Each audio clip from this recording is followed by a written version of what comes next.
Je vous propose donc de commencer ce cours senior qui aujourd'hui s'intéresse à un ensemble de maladies qui ne relèvent pas des maladies infectieuses mais qui relèvent néanmoins des maladies tropicales et qui revêtent une importance épidémiologique particulière qui peut nous sembler assez lointaine dans la mesure où nous vivons dans des pays relativement tempérés mais qui pose donc un problème de santé publique majeur dans un grand nombre de pays de la bande tropicale, et donc ça concerne les envenimations zoophidiennes, c'est-à-dire les injections de venin résultant d'une morsure ou d'une projection de venin par des serpents. Et donc les envenimations zoophidiennes, pour faire assez simple, comme je vous l'ai expliqué, ce sont des morsures qui vont résulter en injection de venin. Dans le cas de l'homme, il s'agit généralement d'injections de venin à visée défensive. Parmi la grande diversité d'espèces de serpents qui sont décrits, à peu près 5 familles correspondant grossièrement à 500 espèces sont susceptibles d'envenimer l'homme et donc d'injecter du venin dans les tissus humains pour se défendre. Sur les 5 familles, les 2 très majoritaires concernent les élapidés ainsi que les vipéridés, qu'on va un petit peu plus détailler par la suite. Et ces venins qu'ils injectent ou qui sont susceptibles de projeter dans un certain nombre de cas, il s'agit de mélanges complexes d'ensembles de molécules enzymatiques à activité enzymatique puissante, de phospholipases, et en particulier de phospholipase A2, de métalloprotéinases, de protéinases acérines, qui vont pouvoir, tout ensemble, avoir des rôles à la fois de lyse des tissus dans un but de digestion et de chasse, de digestion préalable à l'ingestion de la proie par exemple, mais également pour se défendre. Et ce qu'il faut savoir, c'est que dans le cas de morsures humaines, à peu près un tiers des morsures sont dites sèches. C'est-à-dire que ce sont des morsures défensives, rapides, mais qui ne résultent pas en injection de venin, ce qui a une importance particulière dans la prise en charge des patients suspects d'envenimation qu'on va voir un petit peu par la suite. En termes d'épidémiologie, sur les données de l'OMS de 2020, on estime que chaque année, dans le monde, il y a à peu près un peu plus de 5 millions de personnes, 5 400 000 personnes qui sont mordues par des serpents. Et donc mordues, je vous expliquais qu'à peu près un tiers sont dites sèches. Ça correspond à peu près 2 700 000 personnes envenimées par des serpents susceptibles d'envenimer l'homme. Ça correspond, et là encore c'est difficile d'avoir des données très fiables, à peu près à 100 000 morts, probablement plus, une fourchette entre 80 000 et 138 000 décès par an,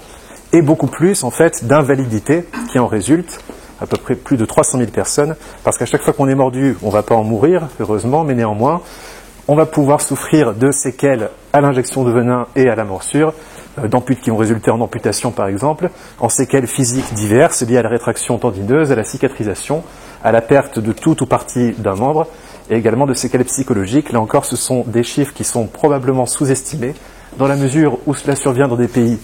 généralement à bas niveau de développement, où les cas ne sont pas toujours systématiquement recensés, et où également, malheureusement, on estime que beaucoup des personnes envenimées décèdent avant d'arriver à l'hôpital, et donc que leur cas soit comptabilisé dans l'ensemble. Cette carte propose, donc l'OMS 2019, la répartition des serpents venimeux qui sont susceptibles de mordre l'homme. Alors en fait, on voit qu'il y en a beaucoup, et que l'Europe n'est pas épargnée, et la France non plus. Mais à côté de la distribution des serpents qui sont susceptibles d'envenimer l'homme, sur cette carte, basée sur un travail de M. Chipot en 2008, vous avez la répartition de l'incidence par 100 000 habitants des envenimations liées à des serpents. Et vous voyez que par rapport à la distribution des serpents venimeux sur le globe, ça concerne nettement plus la bande tropicale et nettement plus donc l'Amérique latine, l'Afrique subsaharienne, ainsi que le sous-continent indien et l'Asie du Sud-Est. Et sur cette carte, vous avez le nombre de décès par envenimation ophidienne. Et là, en fait, comparé à la répartition et la distribution des serpents qui peuvent envenimer l'homme, vous voyez que ça concerne très majoritairement le sous-continent indien, l'Afrique subsaharienne, dans une écrasante mesure. Ça survient donc plutôt en zone tropicale, ou en Afrique subsaharienne, ou dans le sous-continent indien et l'Asie du Sud-Est, et c'est des circonstances, les morsures de serpents, les envenimations ophidiennes, qui vont toucher les populations indigentes et entretenir la pauvreté. Sur ces 3 images que vous avez, si vous voulez, ça schématise les circonstances dans lesquelles, généralement, on se fait mordre par un serpent venimeux. C'est soit quand on fait de l'agriculture à main nue, non automatisée, qu'on est exposé de fait aux morsures de serpents,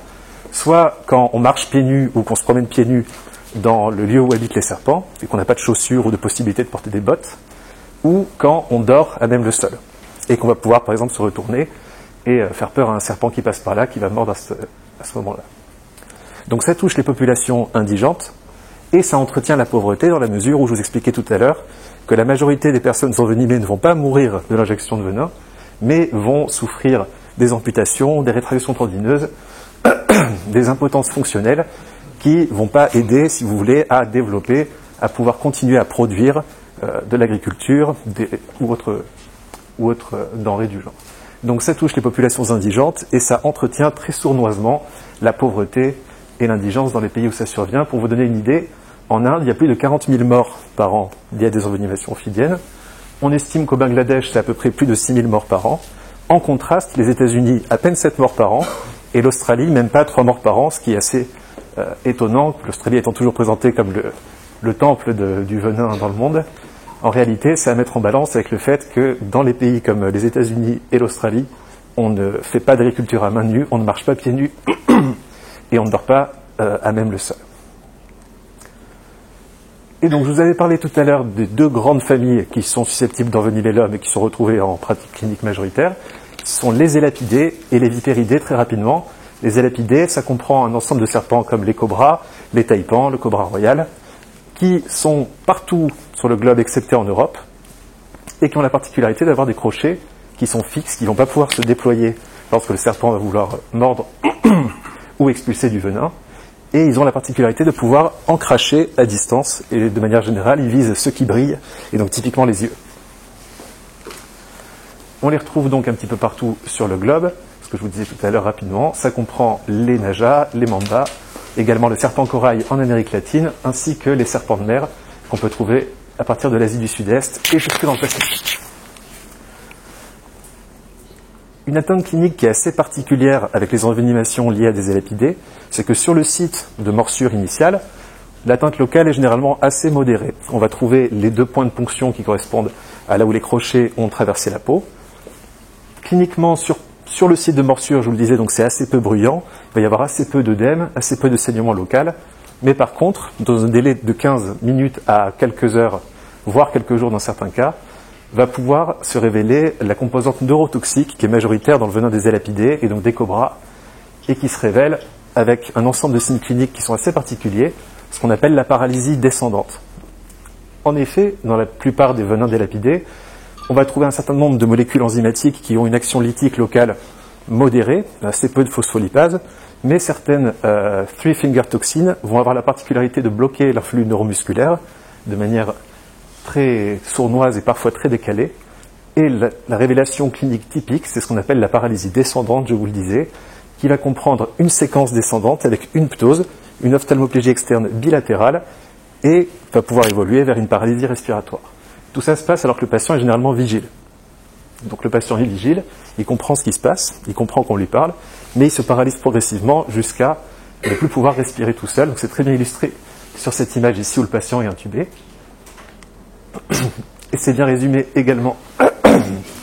sur cette photo, cette légende qui est tirée d'une revue dans le New England Journal of Medicine, où surviennent d'abord la ptose bilatérale, l'ophtalmoplégie et la paralysie respiratoire progressive. Ça, c'est le cas d'un enfant typiquement en Malaisie qui s'est retrouvé mordu par un bongaré, donc un élapidé, où quelques heures, 3 heures après la morsure, il présente une ptose bilatérale. Plusieurs heures plus tard, il se retrouve paralysé, incapable de respirer et donc intubé et ventilé pendant 49 heures, 50 heures. Et puis après ces 50 heures, il se retrouve guéri et prêt à sortir de l'hôpital. Alors ça, c'est juste pour un aparté sur ceux qui sont capables de cracher. Je vous expliquais que parmi certains élapidés, il y en a qui peuvent projeter du venin. De manière générale, ils vont avoir tendance à viser ce qui brille, et donc typiquement les yeux. C'est la raison pour laquelle certains autochtones portent des colliers, des colliers brillants pour essayer de détourner le jet de venin depuis leurs yeux. Et ça va se révéler typiquement, donc avec des circonstances cliniques particulières, un œil rouge qui est très douloureux, un spasme incontrôlable des paupières, un œdème palpébral bilatéral si le venin atteint les 2 yeux, et une mydriase aréactive qui peut évoluer vers une kératite sévérissime et la cécité évidemment.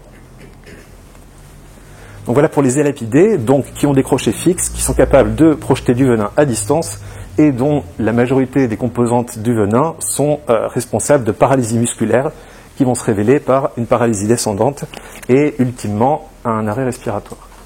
À côté des élapidés, on trouve donc la famille des vipéridés qui comprennent les vipères, comme le nom l'indique, et qui sont ubicutaires, excepté sur le continent australien. Ils ont la particularité, eux, d'avoir des crochets érectiles, donc avec un armement musculaire qui leur permet d'ériger leurs crochets pour mordre, et des muscles excréteurs, donc c'est très bien représenté ici. Vous voyez que vous avez un muscle ici qui va comprimer la glande à venin qui est juste en dessous, et permettre de chasser une grande quantité de venin lors de la morsure. Alors je vous expliquais qu'on les trouvait un petit peu partout, excepté dans le continent australien, et notamment en France et en Europe, avec la vipère aspic, qui est assez rarement observée, mais qui a le mérite d'exister, tout du moins, en France et dans le reste de l'Europe. À l'inverse de la présentation clinique, qui est parfois assez fruste en dehors du site de morsure concernant les élapidés, les venins des vipéridés, de manière générale, contiennent des métalloprotéinases, contiennent des protéinases acérines, contiennent des phospholipases, qui vont avoir une action lytique puissante locale. Et donc généralement, c'est cliniquement très bruyant, les gens ont extrêmement mal, et vous allez avoir très rapidement l'apparition de grosses lésions inflammatoires, de bulles hémorragiques,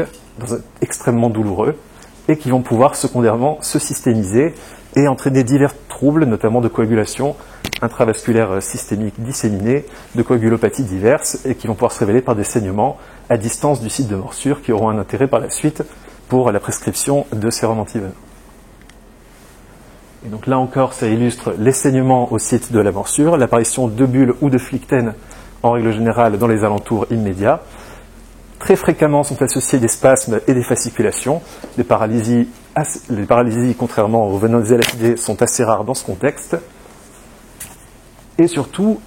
en réalité, ça va pouvoir entraîner des coagulopathies systémisées, disséminées, qu'il va pouvoir falloir rechercher lorsqu'on évalue le patient initialement et qu'il a été mordu, et notamment recherchant des signes d'hémorragie extériorisée ou non, que ce soit génitale ou que ce soit au niveau oral, comme ici chez ce patient qui avait été mordu par un taipan et qui commençait à présenter des gingivorragies et à saigner, ce qui est le témoin de la systématisation de l'injection de venin et du pronostic potentiellement réservé par la suite. Là, vous avez une autre patiente initialement mordue ici à la main, dont l'action du venin a entraîné une coagulopathie avec l'apparition de signes hémorragiques sur le reste du revêtement cutané. Je ne pouvais pas ne pas montrer cette photo qui est assez abominable, qui a été publiée dans le New England il y a à peu près 3 ans, et qui montre qu'effectivement, en fait, dans tout type de circonstances où on est exposé, on peut se retrouver mordu par un serpent, et bon, ça se passe de commentaires. On retrouve tout à fait cet aspect flicténulaire et hémorragique local qui correspond bien à l'injection de venin de serpent. Cette figure, elle est tirée d'un article du New England Journal of Medicine, et donc en réalité, elle montre les différents sites et les différentes cibles des différentes molécules injectées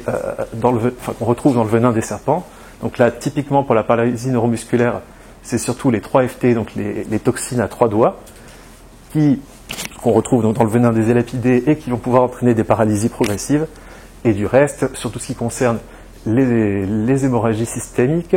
les coagulopathies ainsi que les délabrements, les dommages locaux au site d'injection du venin, ça concerne beaucoup plus les vipéridés.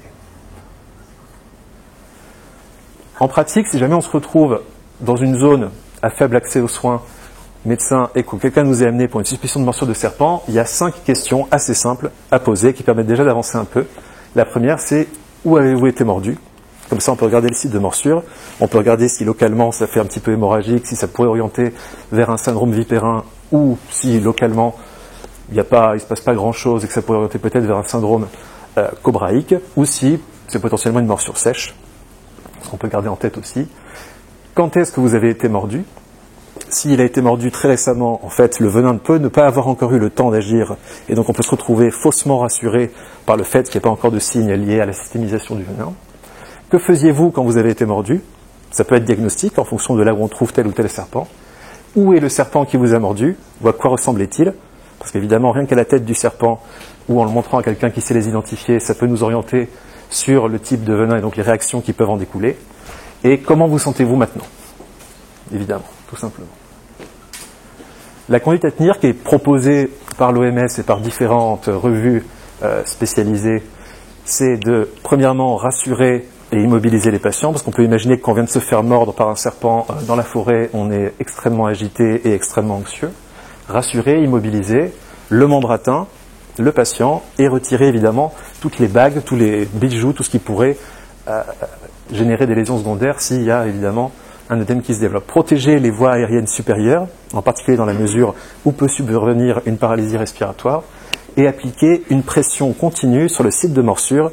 et transporter passivement, donc couché, en fait, sans que le patient ait à bouger lui-même, à l'hôpital en position latérale de sécurité. Tout ce qui évidemment implique d'aspirer avec sa bouche, de brûler avec un couteau chauffé à blanc, évidemment c'est pas recommandé. Tout ce qui est recommandé, c'est une pression continue sur le site de morsure sur un patient qu'on va déplacer couché jusqu'à l'hôpital. Où évidemment on va vérifier son statut antitétanique, lui poser une voie veineuse périphérique en cas de besoin d'administration de sérum ou de différents traitements symptomatiques. Une analgésie puissante, parce que c'est terriblement douloureux, en évitant les salicylés, les anti-inflammatoires qui peuvent potentialiser la coagulopathie, et un traitement donc symptomatique et étiologique si on a un sérum antivenin à disposition, ce qui n'est pas toujours le cas, en particulier dans des zones reculées. Et dans tous les cas, on surveille les patients pendant 24 heures.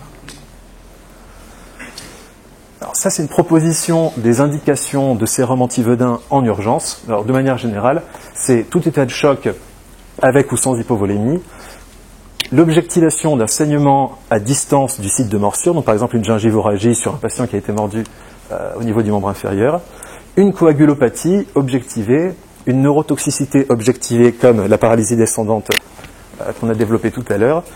la présence d'une hémoglobinurie en l'absence d'hématurie, l'existence d'une insuffisance rénale aiguë et évidemment des cils locaux particulièrement appuyés, particulièrement marqués, avec la survenue de phlictènes importantes ou de risques élevés de nécrose tissulaire, et notamment dans le cadre de syndromes des loges qui peuvent se développer secondairement à la morsure. Et donc, je vous le disais, une surveillance armée, quoi qu'il arrive, pendant au moins 24 heures à l'hôpital, en particulier si on administre un sérum antivenin qui peuvent, dans certains cas, générer des réactions anaphylactiques, et rechercher au niveau du site de la morsure ou ailleurs un syndrome des loges qui est très fréquent et qui va correspondre à une augmentation de pression dans les loges musculaires pouvant résulter en décompression nerveuse et vasculaire, qui peuvent évidemment mettre en jeu le pronostic fonctionnel du membre atteint. Une fois que les patients sont sortis de l'hôpital, il justifie d'un suivi, et ce suivi devra s'appuyer sur trois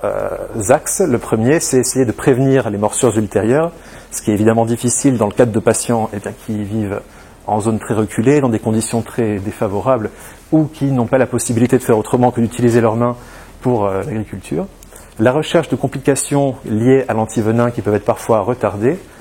et la recherche des complications qui sont liées à la cicatrisation au niveau du site de la morsure. Alors je l'expliquais tout à l'heure, une grande partie des gens qui décèdent, mais quand même la plus grande partie qui ne décèdent pas, mais qui se retrouvera invalide du fait